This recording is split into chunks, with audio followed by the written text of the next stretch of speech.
Assalamualaikum warahmatullahi wabarakatuh.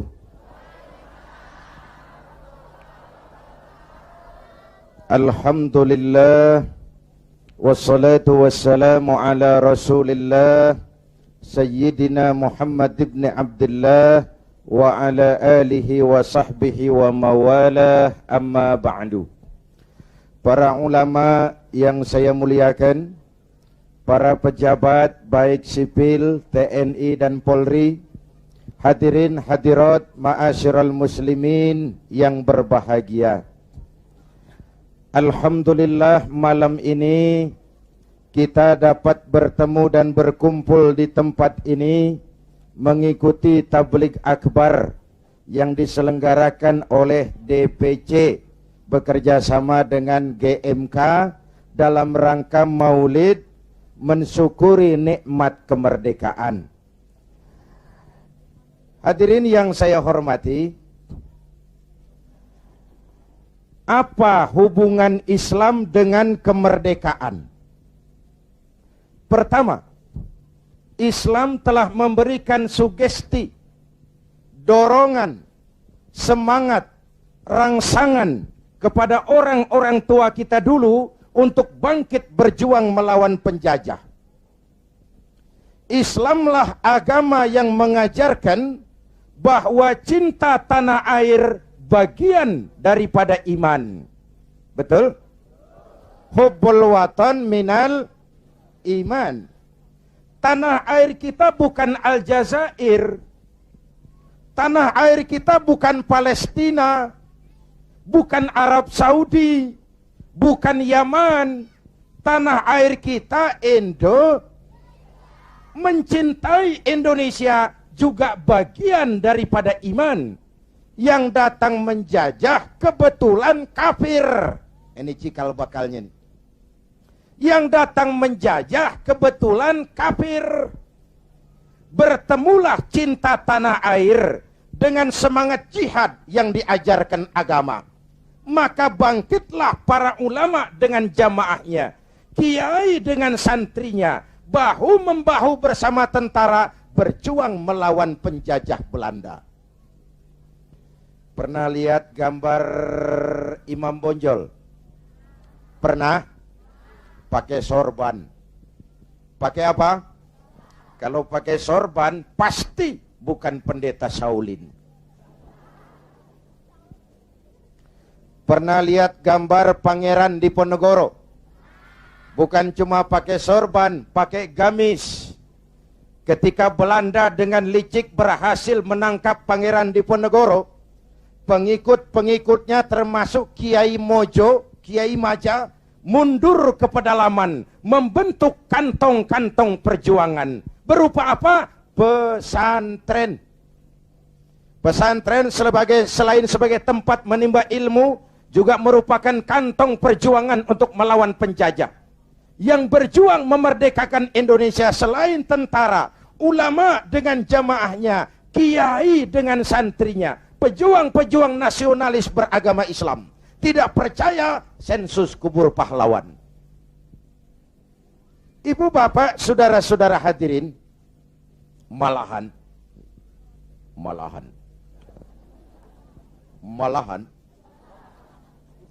Bung Tomo, tokoh 10 November yang dikenal sebagai Hari Pahlawan, dalam satu pidatonya di Jakarta, saya ingat almarhum Bung Tomo pernah bilang begini. Ini pidato Bung Tomo, saya ulang. Andai kata tidak ada kalimat takbir, ini ucapan Bung Tomo. Andai kata tidak ada kalimat takbir, saya tidak tahu, kata Bung Tomo, dengan apa saya harus menggerakkan putra-putra terbaik bangsa untuk bangkit berjuang melawan penjajah.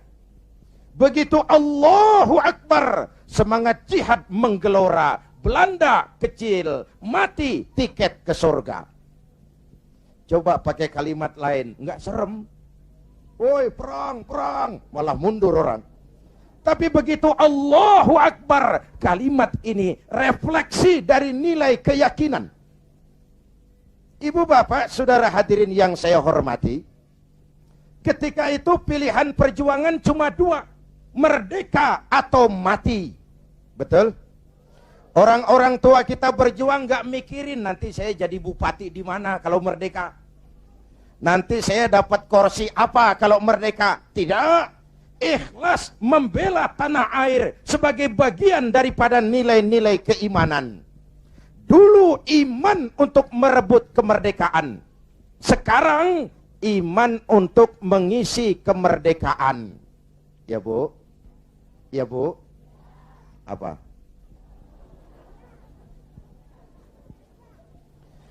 Kalau sekarang kita mensyukuri kemerdekaan, jangan pernah lupa. Kemerdekaan yang kita nikmati ini ditegakkan di atas keringat, air mata, darah, dan nyawa orang-orang tua kita yang mereka tidak sempat menikmati kemerdekaan negara ini. Jangan kotori darah mereka dengan togel, kata Ustaz tadi. Jangan kotori darah mereka dengan perbuatan tercela di atas republik tercinta ini.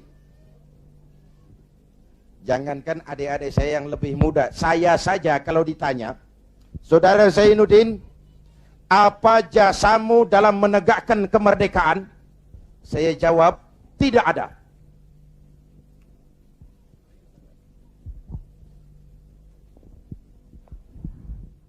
Ngomong apa saya barusan?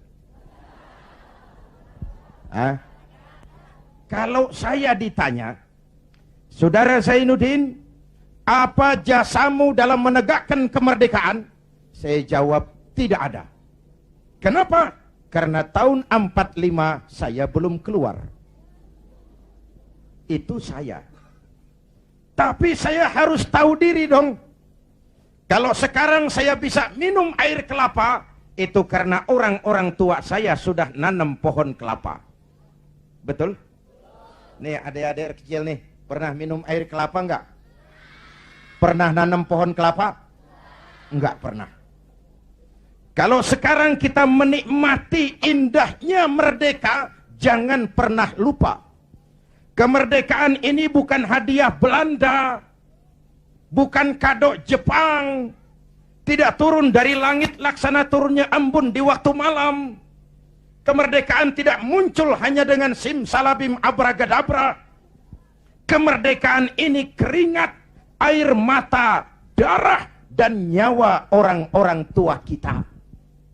Ya Bu, ya Pak, syukuri dengan tahlilan kepada arwah para pahlawan.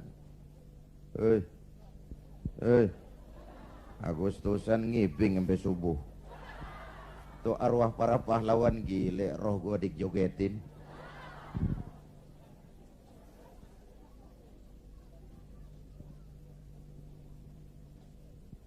Oke, dulu iman untuk merebut kemerdekaan, sekarang iman untuk mengisi kemerdekaan.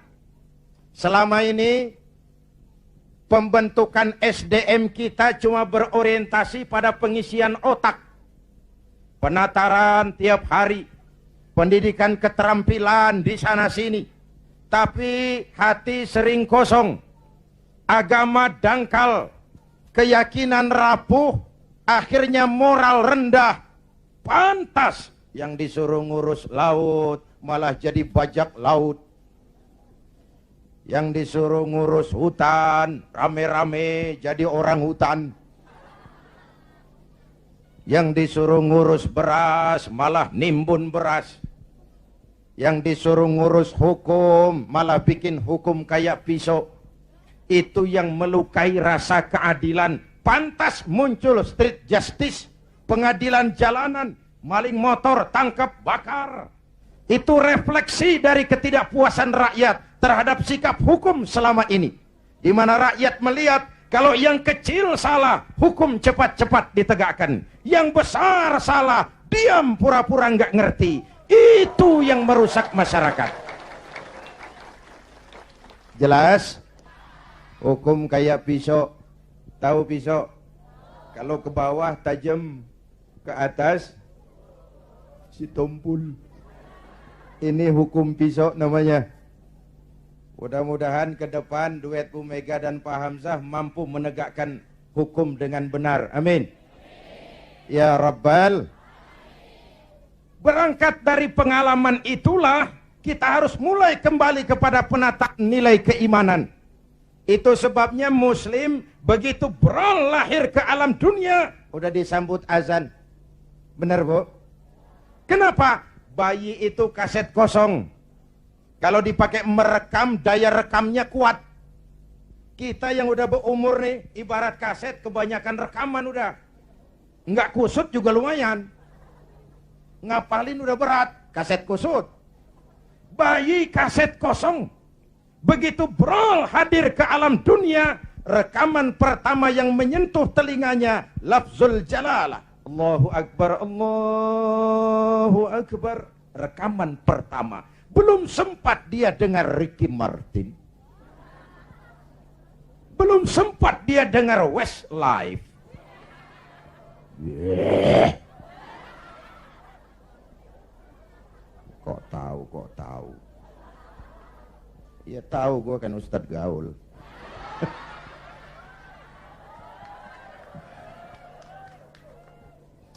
Suara pertama yang masuk telinganya Allahu Akbar, suara iman. Ya Bu, itu artinya apa? Pesan pertama orang tua, nak, kamu nanti boleh jadi tentara, tapi tentara beriman. Kamu boleh jadi polisi, asal polisi beriman. Jadi pejabat, pejabat beriman. Jadi pedagang, pedagang beriman. Jadi petani, petani beriman. Jadi nelayan, nelayan beriman. Jadi teknokrat, teknokrat beriman. Jadi seniman, seniman beriman. Jadi artis, artis beriman. Jadi maling. Nggak ada, mana ada maling beriman. Kalau iman landasannya insya Allah aman. Betul? Dengan mensyukuri nikmat kemerdekaan, ayo kita mengadakan recovery terhadap sikap mental selama ini. Berangkat lagi dari nilai keimanan. Jaga baik-baik, wariskan kepada anak-anak kita. Peristiwa kemarin, bulan kemarin, apa perubahan terjadi begitu cepat. Mulai dari digelarnya sidang istimewa, dicabutnya mandat Gus Dur, dikukuhkannya Bu Mega sebagai presiden, dipilihnya Pak Hamzah Has sebagai wakil presiden. Kalau kita berangkat dari nilai keimanan, maha benar Allah, wa tilkal ayyamu nudawiluha bainan nas. Hari itu kami putar di antara manusia. Ada saat datang, ada waktu pergi. Ada hari lahir, ada saat kembali. Ada waktu dilantik, ada saat menyerahkan jabatan. Hidup cuma nungguin giliran. Maka kalau lagi di atas berkuasa, jangan busung dada dan lupa daratan. Kalau lagi nyungsep di bawah, jangan putus asa dan protes Tuhan. Hei. Hei.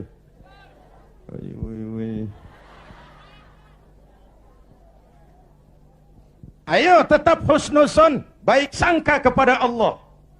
Hidup cuma nunggu giliran. Jabatan bukan lagi kekuasaan dan fasilitas. Jabatan sekarang kerja bakti, peras keringat, banting tulang, negara lagi sakit. Ekonomi terpuruk, keutuhan bangsa dalam ujian, dan rakyat menunggu perubahan. Betul? Betul? Kalau jabatan cuma dianggap kekuasaan, kalau jabatan cuma dianggap fasilitas, biasanya itu maling timba. Hei. Hei. Ini jabatan titipan, harta titipan, ilmu titipan. Namanya titipan kan sebentar. Jangankan harta Pak, roh nih, roh yang menyebabkan kita hidup, itu sekedar hak guna pakai. Nggak punya sertifikat, bodong. Sekedar hak guna pakai. Kalau yang punya mau ambil, inna lillahi wa inna ilaihi.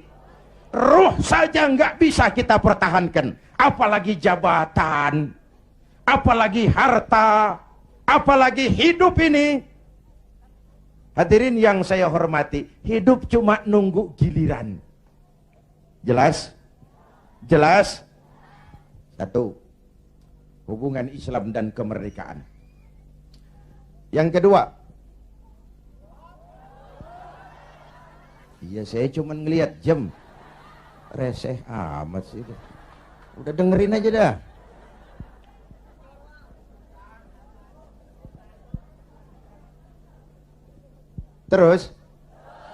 Terus menghina itu. Ini ustadz bukan tukang parkir. Terus.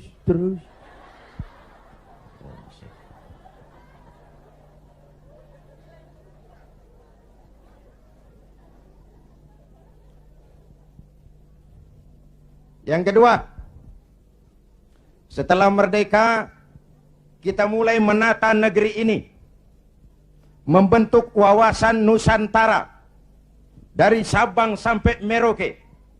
Indonesia kita yang begini majemuk, begini beragam, disatukan oleh cita-cita membangun Indonesia ke depan. Agama yang memberikan dorongan ke arah lahirnya persatuan dan kesatuan adalah Islam. Ia membebaskan manusia dari ras diskriminasi. Dari mana ke orang datang, apa ke warna kulitnya, dari suku apa ke ia dilahirkan, kalau akidahnya sama, itu kan saudara kita. Benar? Benar? Semalam saya cerita nih, saya mau cerita, mau dengar nggak? Saya punya teman, Pak. Teman saya ini doktor dari Harvard University, Amerika. Kenalan sama saya pada waktu saya berada di San Francisco.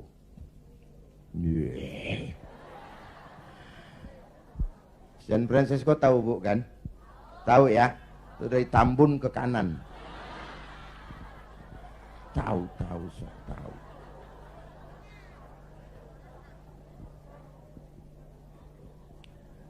Satu hari teman saya si dokter ini bilang, orang Amerika, bule, Mr. Zainuddin, ya, saya kagum dengan negeri Anda Indonesia. Giliran saya kaget. Ada dokter dari Harvard. Harvard itu perguruan paling bergengsi di Amerika. Dia menyatakan kagum dengan Indonesia. Saya kaget. Loh, emangnya kamu sudah belajar tentang Indonesia ya? Sudah. Kenapa? You kagum dengan Indonesia, kenapa saya bilang? Indonesia negara Anda, Mr. Zainuddin. Negara Anda besar. Dalam rangka mensyukuri kemerdekaan, kita bangga dulu jadi anak bangsa. Negara kita besar enggak? Masya Allah, Masya Allah. Republik Indonesia kita ini 17.000 pulau. 17.000 pulau. Allahu Akbar. Itu belum termasuk Pulau Gadung dan Pulau Gebang. Tambah 2 kalau itu masuk.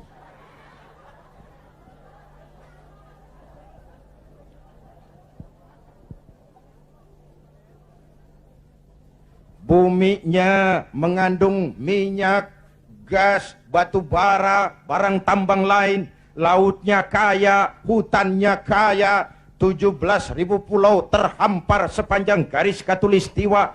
Hijau, ranau, subur, makmur, kemah, ripah, loh, jenawi, toto, tentrem, kertora, harjo.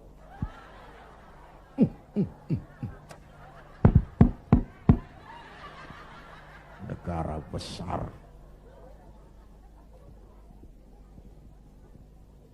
Sampai teman saya orang Arab lain lagi, dia bilang, "Inta Indonesia guys, Indonesia bagus." Saya bilang, bagus apanya, Arab? Indonesia negeri Anda subur, tongkat ditanam jadi pohon, namanya singkong. Tongkat ditanam jadi pohon, kami pohon ditanam jadi tongkat, mati tuh pohon.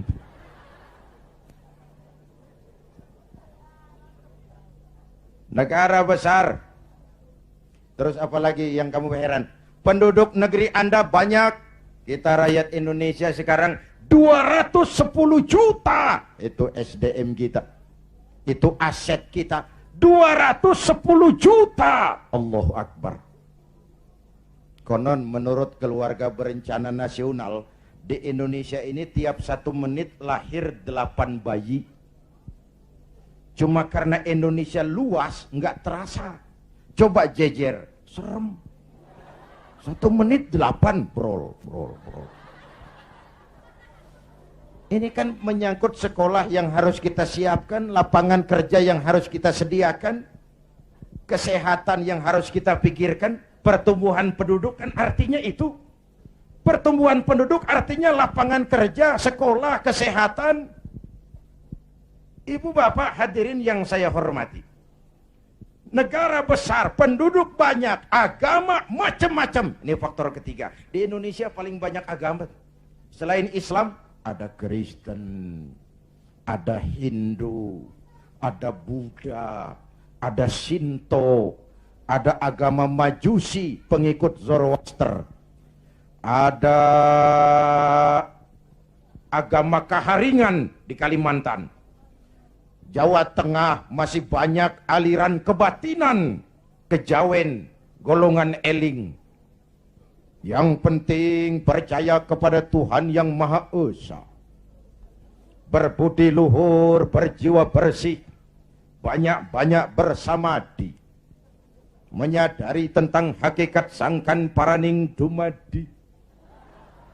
Untuk mencapai manunggaling kaula Gusti.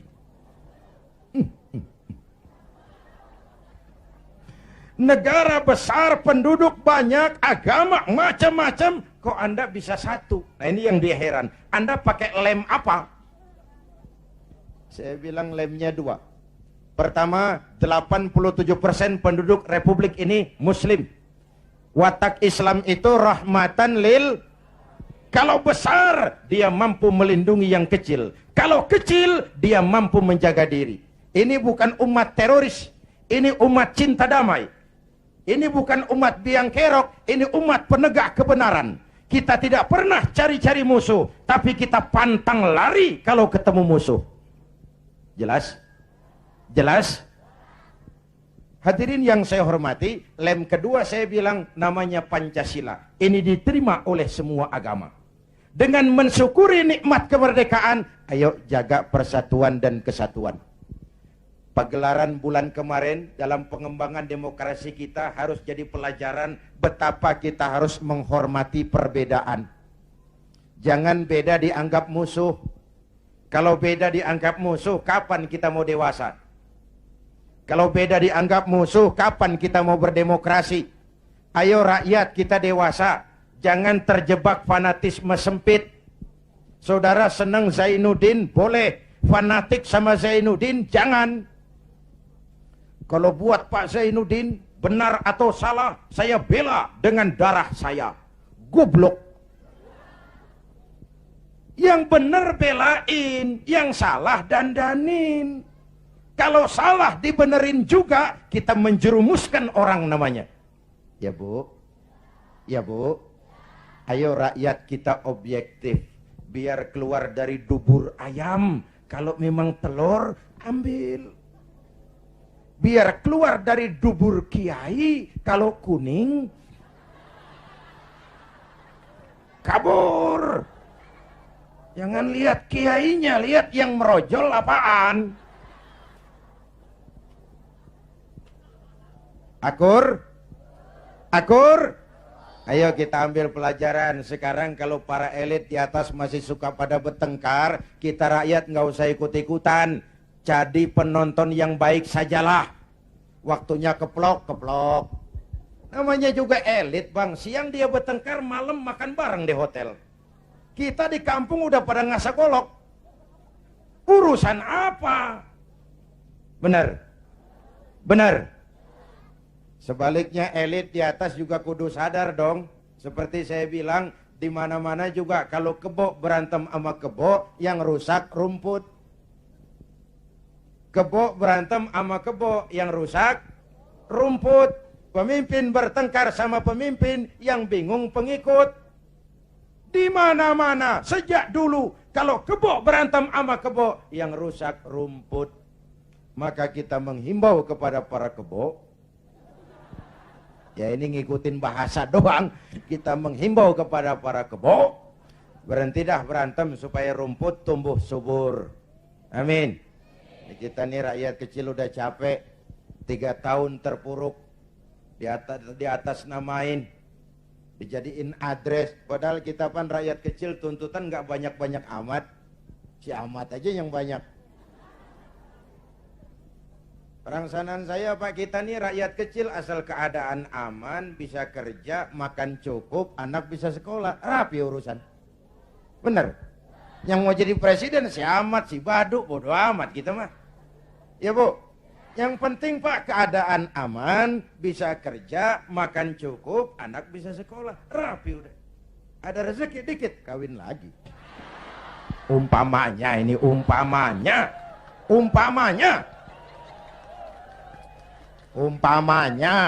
Saya bukan ngasih tahu, ngajarin.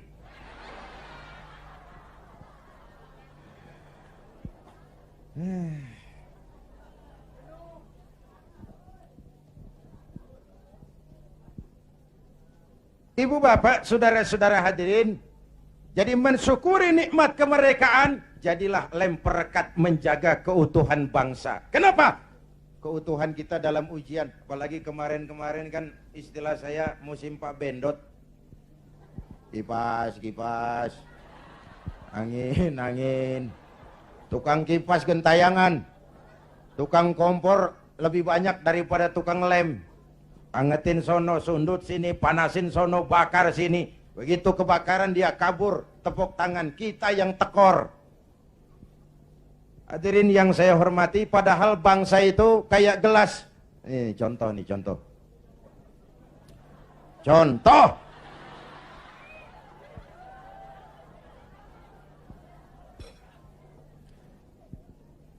Bukan mau minum, contoh. Usil aja, heran. Orang ngasih contoh kudu jelas. Contoh. Bu, ini gelas kalau pecah bisa ditambal nggak? Nah, bangsa kayak gelas Bang. Begitu pecah, nggak bakal bisa ditambal.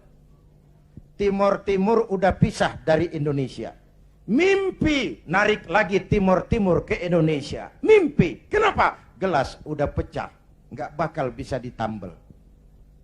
Uni Soviet, gelas besar, negara besar, bersama Amerika jadi polisi dunia, dihantam glasnost yang kebablasan, Gorbachev terpental, Soviet pecah jadi negara kecil berkeping-keping. Tidak mungkin menyatukan lagi Soviet. Kenapa? Gelas udah pecah, nggak bakal bisa ditambal. Jelas? Gue baru minum.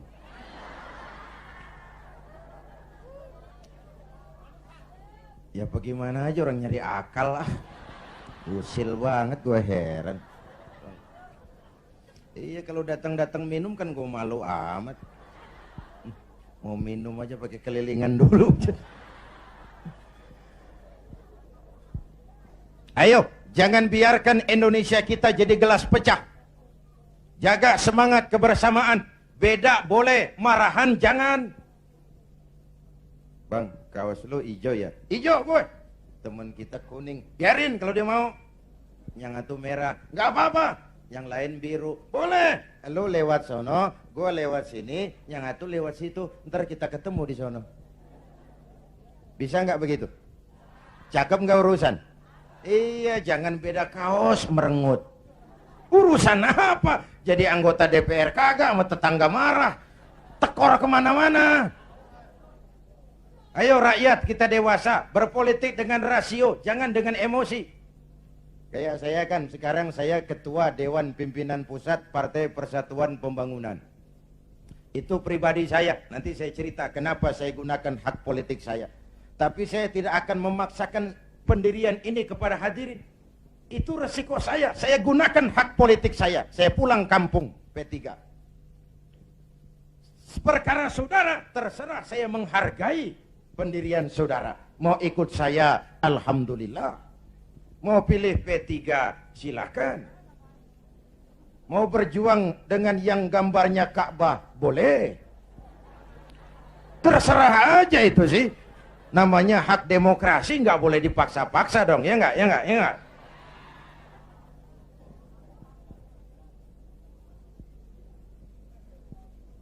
Jangan perbedaan dianggap permusuhan. Kerdil kita kalau beda dikit dianggap musuh. Udah capek kita bangsa ini terkontaminasi oleh dendam sejarah. Di zaman Bung Karno, yang tidak sesuai dengan Bung Karno dicap kontra revolusi. Lalu Bung Karno jatuh, muncul Orde Baru. Bung Karno dianggap Orde Lama. Di zaman Orde Baru, yang tidak sesuai dengan Pak Harto dianggap Orde Lama. Lalu Pak Harto jatuh, muncul lagi reformasi. Di zaman reformasi, yang tidak sesuai dengan keinginan kita segera diacap Orde Baru. Kapan mau selesai? Kalau naik ini, bantai itu, naik itu, sikat ini, terkontaminasi oleh politik balas dendam. Tidak akan selesai urusan bangsa. Jelas? Jelas? Ayo, kita rukun yuk. Kita kompak yuk. Kita bersatu yuk. Kita pulang yuk.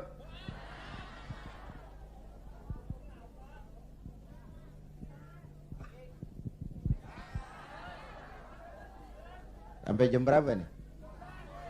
Jam 2. Jam 2. Lu ngundang apa ngontrak lu? Enak aja jam 2, jam 2.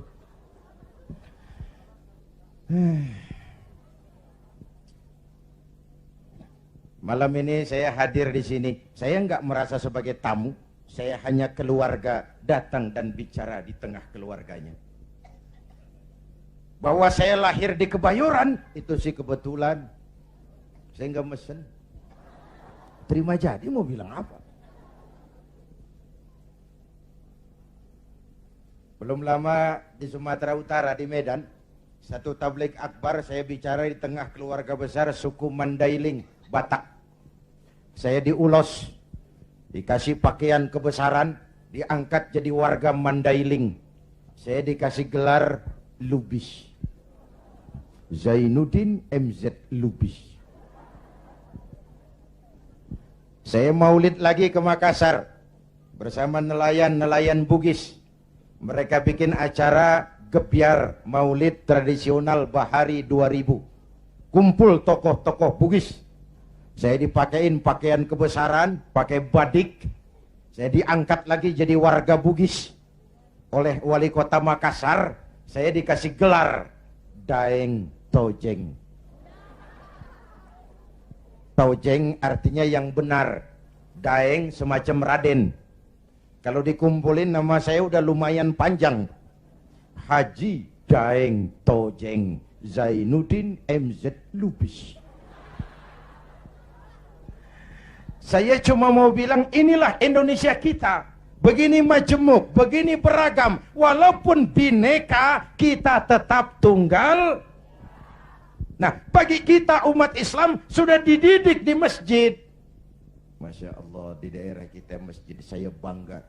Selalu penuh dengan sholat berjamaah. Terutama subuh.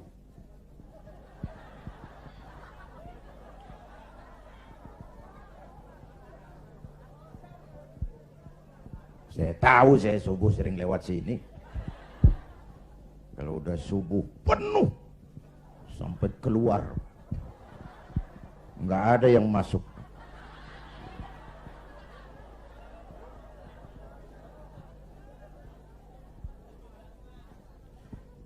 Ayo ke masjid. Pertama, siapapun masuk masjid, copot sandal, buka sepatu. Betul? Bicara demokrasi, mau bicara reformasi, mau bicara soal keadilan, rohnya satu. Jangan ada warga negara kelas 1 di republik ini. Semua sama di hadapan hukum. Siapapun masuk masjid, copot sandal, buka sepatu. Lurah masuk masjid, buka sepatu, rah. Camat masuk masjid, buka sepatu. Mat. Gubernur masuk masjid, buka sepatu. Nur. Presiden masuk masjid, buka sepatu. Jangan ada warga negara kelas 1 di republik ini. Ini cikal bakal demokrasi, reformasi dan keadilan. Negara rusak kalau sudah banyak warga negara kelas 1. Sudah copot sendal? Sudah Pak. Sudah buka sepatu? Sudah. Ayo masuk ke dalam masjid. Kalau sudah masuk ke dalam, ibu bapak lihat. Yang datang dari sebelah kidul, madep ngulon bang. Yang datang dari sebelah timur, madep ngulon bang. Yang datang dari utara, madep ngulon bang. Yang datang dari sebelah kulon, madep ngulon. Masya Allah, jiwa masjid. Bukan soal dari mana orang datang, tapi satu arah menghadapmu. Kau boleh Sunda, kau boleh Jawa, kau boleh Batak, kau boleh Ambon, kau boleh Bugis, kau boleh Aceh, kau boleh Padang, kau boleh Melayu, kau boleh Dayak, kau boleh Madura, kau boleh Betawi, tapi kita satu nusa, satu bangsa, satu. Yuk kita rukun yuk. Kita kompak yuk. Lidih juga bang, lidih tahu lidih. Lidih biar gede banget, kalau sendirian laler kagak mati. Bener. Tapi biar lidih kecil-kecil, kalau digabung sama lidih yang lain, diikat jadi satu, sapuh namanya, jangan laler, anjing juga gempor. Bener. Kita begitu juga, walaupun hutang kita bertumpuk, kita tetap optimis, sumber daya alam kita kaya, asal kita kompak, rukun, bersatu. Jelas? Jelas? Sudah madep ngulon semua bang? Sudah, ayo selenggarakan sholat berjamaah. Apa itu? Hidup berbangsa dan bernegara. Caranya bagaimana? Ya harus ada imam, harus ada makmum. Betul? Ada pemimpin, ada rakyat. Makmum siapa? Makmum mah siapa aja bang. Ngaji deh sama kiai mana juga nggak ada pemilihan makmum. Namanya makmum tiba ngikutin siapa juga boleh. Bener? Bang, tuh orang budak tuh. Budak boleh jadi makmum. Tibang makmum ngikutin doang, dia budak, dia kagak denger juga dia lihat. Bacaannya nggak fasih, boleh jadi makmum. Ketinggalan satu rakaat, boleh jadi makmum. Tapi nggak tiap orang boleh jadi imam. Kenapa? Imam mau mimpin orang banyak. Kalau imam goblok, bego, hancur sembahyang. Bener? Bener? Makanya lain kali milih imam hati-hati. Hei, yang punya masjid pada nih, kalau milih imam hati-hati.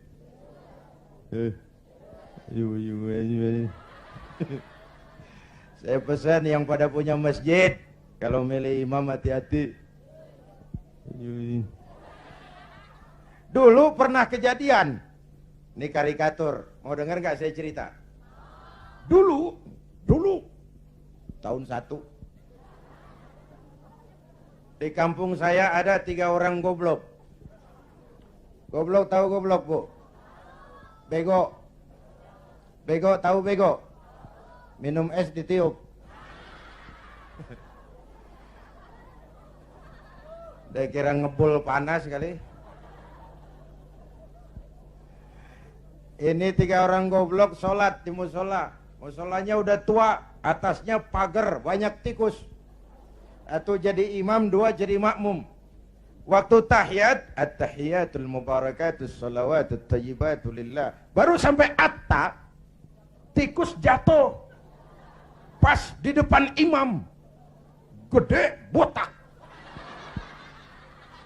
Profesor tikus. Imam lantaran kaget mau at-tahiyatul, atta, tikus jatuh. Rusak nggak sholatnya? Batal nggak? Kalimataini mutatabi'aini, 2 kalimat berturut-turut batal sholat. Temennya yang jadi makmum maksudnya mau negor pak. Bagus maksudnya mau negor. Tapi karena goblok, nggak ngerti konstitusi, nggak ngerti mekanisme bagaimana cara negor imam, nyolek. Lagi sembahyang nggak boleh ngomong gitu. Sudah berapa yang batal? 2.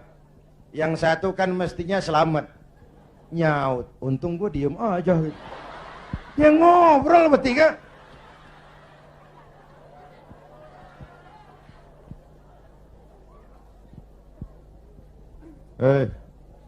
Nyari imam hati-hati.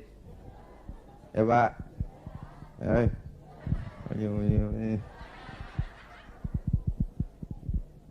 Itu sebabnya kalau sudah ada imam yang diajarin imam dulu. Pesan Nabi apa? Idza amma ahadukumun nas falyukhaffif. Kalau kamu jadi imam, ringankan solatmu, jangan terlalu panjang. Kenapa? Makmum nggak sama kekuatannya. Ada makmum yang tua renta, diri aja udah gemeter. Ada makmum yang punya darah tinggi, kalau sujud kelamaan palanya sakit. Ada makmum yang udah janji habis sembahyang mau terima duit. Kalau imam kelamaan, kelas odan makmum. Imam harus tahu keadaan makmum. Pemimpin harus punya sense of crisis. Rakyat saya ini keadaannya lagi bagaimana? Kalau saya begini pantas apa enggak? Jangan udah diangkat jadi imam lupa daratan. Sembahyang Isya berjamaah. Rakaat pertama selesai Fatihah, Yasin. Makmum ikut si ikut, nggak punya pilihan lain, tapi hatinya kan ngedumel. Kata makmum, paling sekali ini gua sembahyang di sini. Gua kapok punya imam begini nih. Besok tobatin gua balik lagi. Hadirin yang saya hormati, begitulah kita mewujudkan semangat kebersamaan untuk Indonesia esok yang lebih baik dari hari ini. Amin. Ya Rabbal. Mensyukuri nikmat kemerdekaan dengan semangat menjaga nilai-nilai kebersamaan, persatuan, kesatuan, kerukunan, dan kekompakan. Lalu yang ketiga, hubungan Islam dan kemerdekaan. Setelah merdeka, membentuk wawasan Nusantara, kita mulai membangun. Bung Karno menyebutnya pembangunan semesta berencana. Pak Harto menyebutnya pembangunan manusia seutuhnya. Apapun namanya, tapi ini refleksi dari keyakinan. Walaupun Indonesia bukan negara agama, tapi pasti Indonesia negaranya orang beragama. Maka orientasi pembangunan tidak cuma dunia, tapi juga akhirat. Betul? Ini semua nih calon-calon jenazah.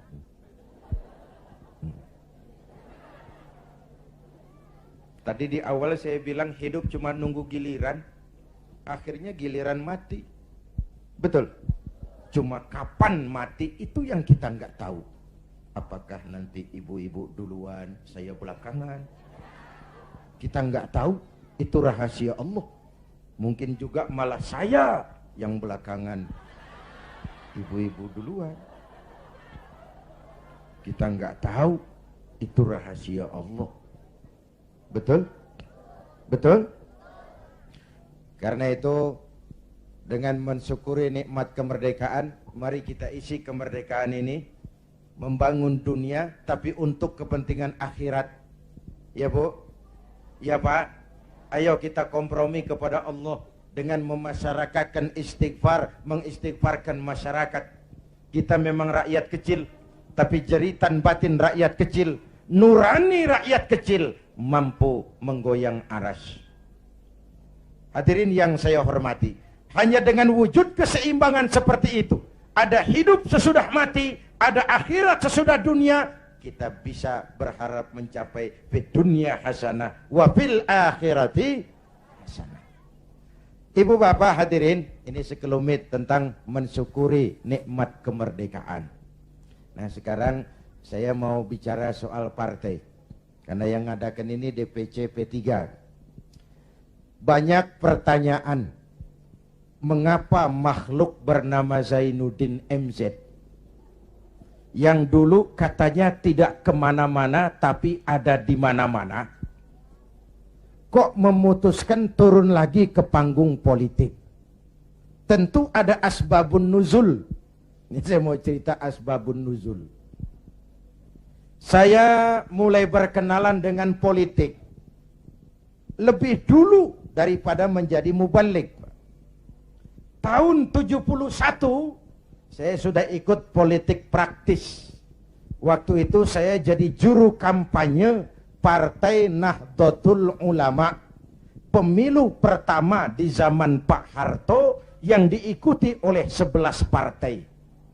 Ini historisnya nih. Tahun 74 terjadi fusi 4 partai Islam, NU, Parmusi, PSII, Perti, melebur jadi satu. Terjadi fusi. Lahirlah Partai Persatuan Pembangunan. Asasnya Islam, lambangnya Ka'bah, hasil istikharah Hadratus Syekh Kiai Haji Bisri Samsuri, Rais Suriah Nahdlatul Ulama waktu itu, yang adalah kakeknya Kiai Haji Abdurrahman Wahid. Maka pemilu tahun 77 dan 82, selain duduk di MPC, saya tetap kampanye buat Partai Persatuan. Duet sama Haji Roma Irama waktu itu, di zaman galak-galaknya Golkar. Tahun 77-82 Bu, kalau berangkat kampanye itu pamitnya pamit mati. Itu zaman-zaman Amir Mahmud, Amir Murtono, dan Amir-Amir lain itu. Nyawa taruhannya, padahal calon anggota DPR bukan, apalagi calon menteri, digaji kagak. Itu yang namanya panggilan jiwa. Karena partai ini asasnya Islam. Tujuannya amar ma'ruf nahi munkar, untuk kemaslahatan bangsa dan negara. Kenapa? Negara ini kan kayak kapal, Bang. Kapal laut. Orang naik kapal laut kelasnya nggak sama. Ada yang di dek kelas 1, kelas 2, ada yang kamarnya di bawah. Kalau yang dapat kamar di bawah perlu air, dia kudu ke atas. Lewat tangga, jalan jauh, capek, keringetan. Potong kompas. Ngapain gua ke atas jauh-jauh, air dekat banget, cuman dibatasin dinding kapal. Gua bor aja nih kapal nih. Ntar air masuk kamar-kamar gua udah bayar pakai duit gua, yang ngebor juga gua, orang lain jangan ikut campur. Kalau didiemin kapal dibor, bocor nggak? Mula-mula sedikit, makin lama makin banyak, makin sulit dikendalikan. Akhirnya kapal miring, tenggelam. Kalau kapal tenggelam, yang mati yang ngebor doang. Hah? Seluruh penumpang kapal ikut tenggelam karena satu ngebor. Negara kayak kapal, korupsi, KKN, maksiat, munkarot, kebatilan, kezoliman, ketidakadilan, itu ngebor kapal, bocorin kapal. Di masyarakat juga begitu, kadang-kadang temen ditegur ngotot, biarin aja, yang mabok gue, yang beli minuman gue mabok di rumah gue, kenapa lu pusing? Yang judi gue, pakai duit gue, kenapa lu pusing? Yang zina gue, kenapa lo ribut? Iya, yang judi lo, yang mabok lo, yang zina lo, tapi judi, mabok, zina, maksiat, Mas. Kalau ini negeri kebanyakan maksiatnya, Allah marah, turun gempa bumi, yang mampus bukan elu doang, monyong.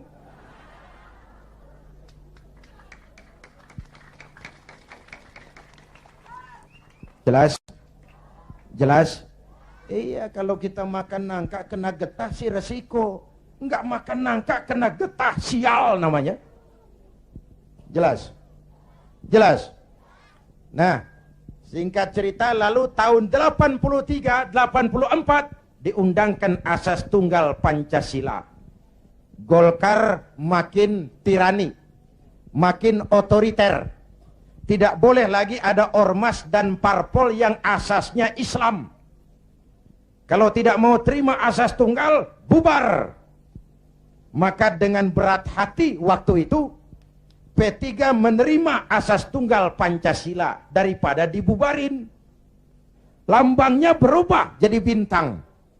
Betul? Masih ingat? Saya protes waktu itu kepada guru saya, Hadratul Mukarram Kiai Haji Dr. Idham Khalid. Ini nanti soal silsilah, Pak. Beliau salah seorang pendiri P3, termasuk presiden pertama Partai Persatuan. Pak, kenapa diterima asas tunggal Pancasila? Kita harus melepas asas Islam, kan rugi. Beliau senyum, apa kata beliau? Zainuddin, ibarat warung, Kita sekarang nggak boleh dagang nasi uduk. Biarin aja dagang pisang goreng dulu.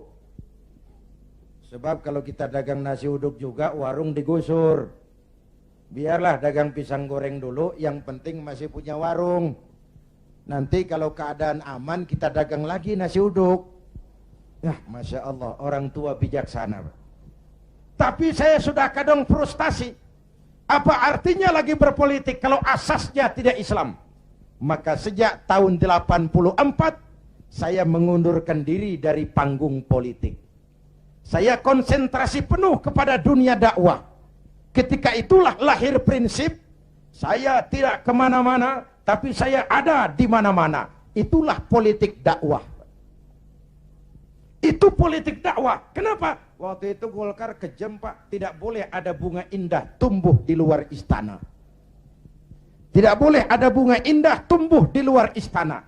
Maka saya harus ngatur strategi supaya saya bisa dakwah ke sana dan kemari. Saya lahirkanlah prinsip tidak kemana-mana, tapi ada di mana-mana. 97, ini cerita singkat.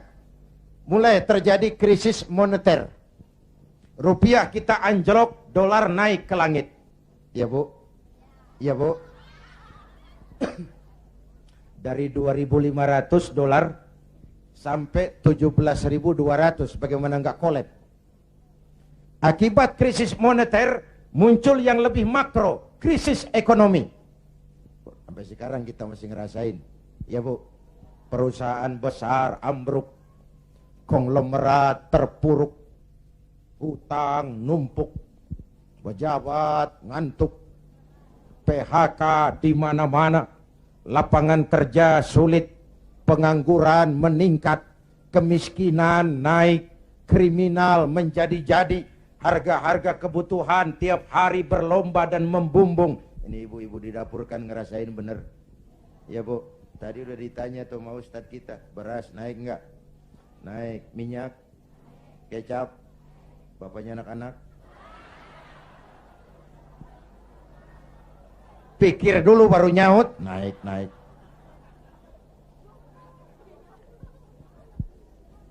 Biaya hidup makin tinggi, beban hidup makin berat. Masya Allah, di Jakarta Bang sekarang kencing aja gope. Bener, kencing gope. Teman saya ngasih duit ribuan, gak ada kembaliannya, disuruh kencing lagi. Orang udah tiris bagaimana ngeluarinnya. La haula wa la quwata illa billah.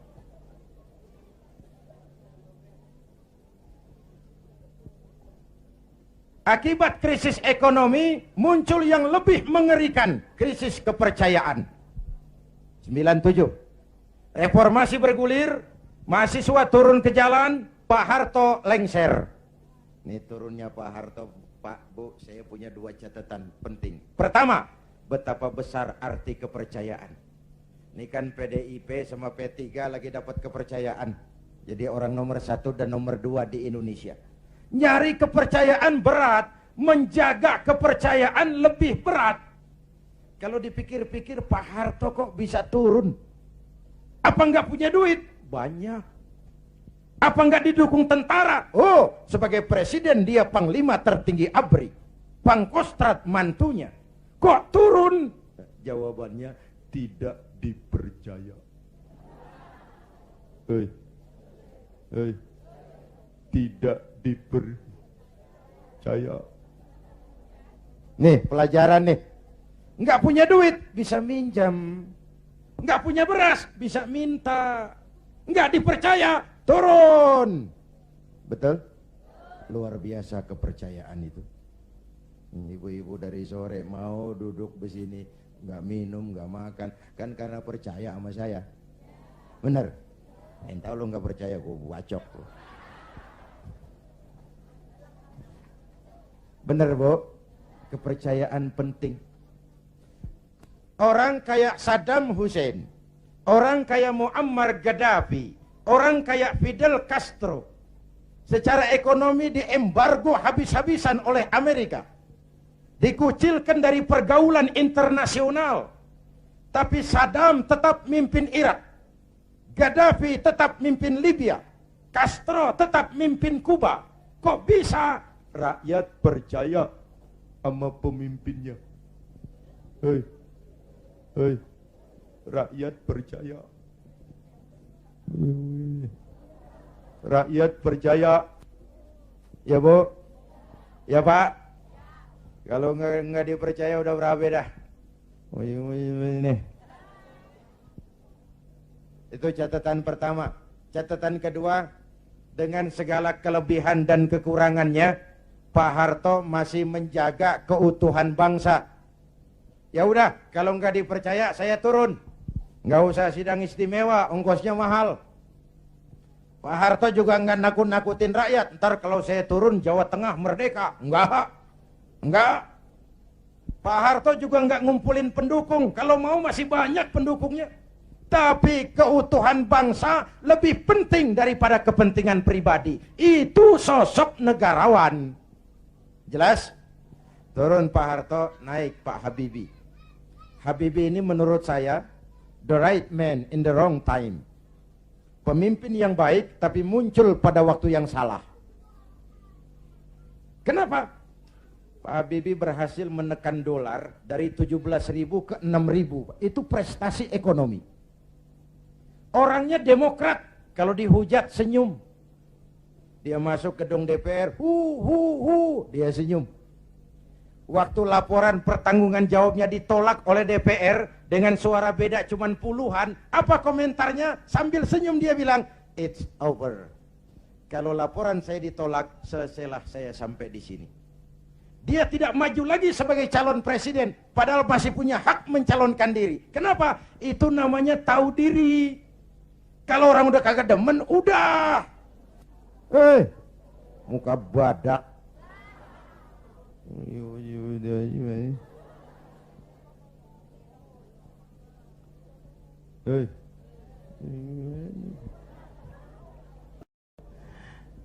Ibu bapak hadirin, nah setelah reformasi bergulir, muncul begitu banyak partai. Betul? Partai yang Islam saja tidak kurang 20 partai. Saya bingung lagi. Tadinya saya pengen ada partai yang berasaskan Islam. Begitu muncul, begitu banyak. 20 lebih partai Islam. Termasuk yang tidak punya anggota. Papan nama. Makanya saya tetap tiarap.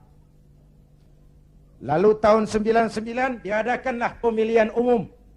Diikuti 49 partai. Innalillahi wa inna ilaihi raji'un.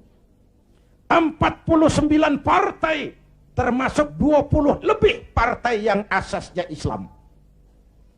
Saya bingung. Ini mana teman, mana lawan. Maka pemilu 99 saya tetap tiarap. Istri dan anak-anak saya turun kampanye. Ngeramehin, ya apalagi kalau bukan P3. Tapi saya tetap belum tergerak. Selesai pemilu, terbentuklah MPR dan DPR. Kemenangan rankingnya PDIP juara 1, Golkar juara 2, P3 juara 3, disusul PAN dan PKB. Menjelang sidang umum itulah saya kepada sekretaris minta dihubungkan untuk bicara dengan Pak Hamzah Has. Tolong, saya mau bicara sama Pak Hamzah. Bicara lewat telepon. Akhirnya kata Pak Hamzah, begini sajalah. Kalau Kiai mau ketemu saya, jangan Kiai ke rumah saya. Biar saja, saya saja yang ke rumah Kiai. Maka Pak Hamzah Has pun datang ke rumah saya. Belum wapres waktu itu Pak. 3 kali pertemuan di rumah saya bilang, Pak Hamzah, saya ini merasa berdosa. Kenapa partai Islam kok cuma juara ketiga? Kenapa partai Islam tidak diminati oleh orang Islam sendiri? Analisisnya macam-macam. Mungkin ada yang tidak mengerti kalau agama dan politik tidak terpisah. Mungkin ada yang berpaham sekuler, Islam yes, partai Islam no. Mungkin juga karena kita tidak bisa menjual program-program kepada rakyat yang menyentuh kehidupan rakyat. Saya memutuskan saya mau pulang kampung Pak. Pak Hamzah, alhamdulillah saya bersyukur, inilah permohonan saya kepada Allah selama ini. Tapi saya bilang tolong jangan diumumkan Pak. Ini mau sidang istimewa, sidang umum. Nanti dikira saya mau cari popularitas. Dikira saya mau cari jabatan. Tidak. Saya jadi apa itu tidak penting. Yang penting saya bisa ikut membesarkan partai yang berasaskan Islam. Itu saja niat saya. Hadirin yang saya hormati, kemudian saya diangkat jadi ketua Majelis Pertimbangan Lajnah Syura Ulama'il Ka'bah. Lalu ketika Rakernas, lahirlah rekomendasi, saya ditempatkan sebagai salah seorang ketua Dewan Pimpinan Pusat Partai Persatuan Pembangunan. Jadi saya bilang selama ini saya dakwah, ya ayyuhalladzina amanu dkhulu fis-silmi kafah.